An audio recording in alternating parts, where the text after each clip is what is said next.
En ce lundi de Pâques, nous contemplons un événement qui fascine les pères de l'Église depuis les premiers siècles. Le Christ, ressuscité et victorieux, pose un geste troublant envers le figuier stérile. Cet acte n'est pas une simple destruction, mais une révélation théologique profonde sur la nature du royaume de Dieu. Pour les mystiques coptes, ce moment incarne la tension entre l'apparence et la réalité, entre la grâce offerte et les fruits refusés. Nous y découvrons une leçon éternelle sur la transformation pascale qui seule peut transformer nos cœurs arides en jardins fertiles. Pourquoi le Christ, source d'amour infini, condamne-t-il un simple arbre ? Les pères de l'Église nous révèlent ici un mystère caché. Le figuier feuillé mais stérile symbolise l'apparence sans essence, la forme vide de spiritualité. La réalité cachée de cet arbre expose nos propres illusions. En Pâques, nous sommes appelés à un discernement radical. Abandonner l'hypocrisie de la façade religieuse pour chercher le fruit véritable de l'amour authentique. C'est l'invitation pascale à la métamorphose intérieure. De Rome à Antioche, les pères de l'Église nous offrent des perspectives multiples sur cet unique événement. Saint Clément, Saint Basile, Saint Jean Chrysostome, leurs voix résonnent à travers les siècles avec une harmonie stupéfiante. Cette multiplicité des interprétations révèle la richesse infinie du mystère pascal. Chaque génération, chaque culture ajoute sa propre couleur à la compréhension de la résurrection.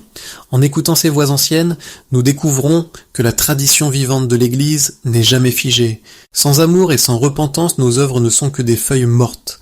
Cette vérité bouleversante condamne tout formalisme religieux vidé de sens.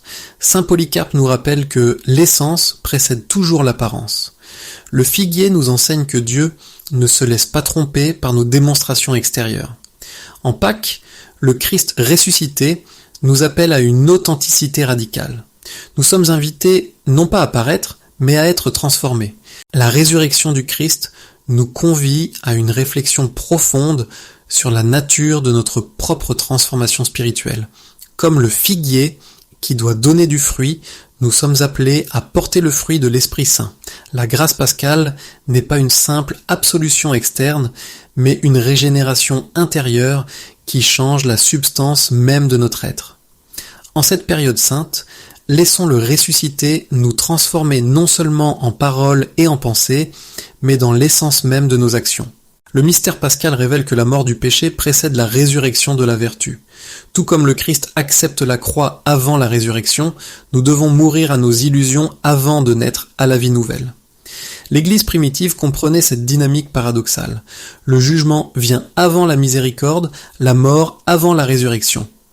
En acceptant cette vérité pascale, nous découvrons que le jugement du Christ envers le figuier n'est pas une fin, mais une invitation. La contemplation du mystère du figuier nous enseigne l'importance de la vigilance spirituelle.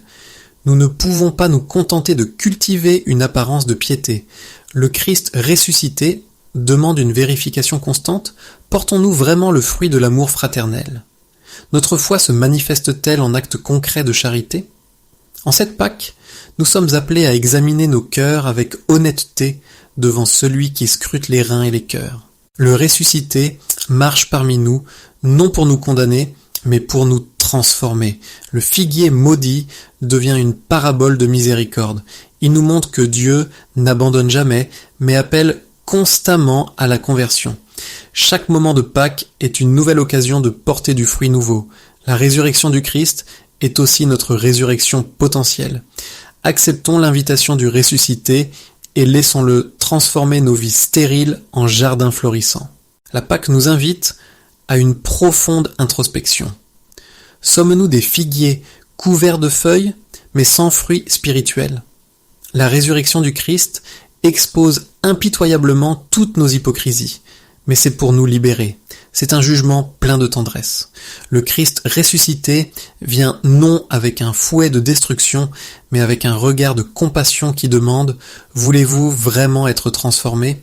Dans les derniers jours de la vie terrestre du Christ, avant sa résurrection, chaque parole, chaque geste porte une charge théologique immense.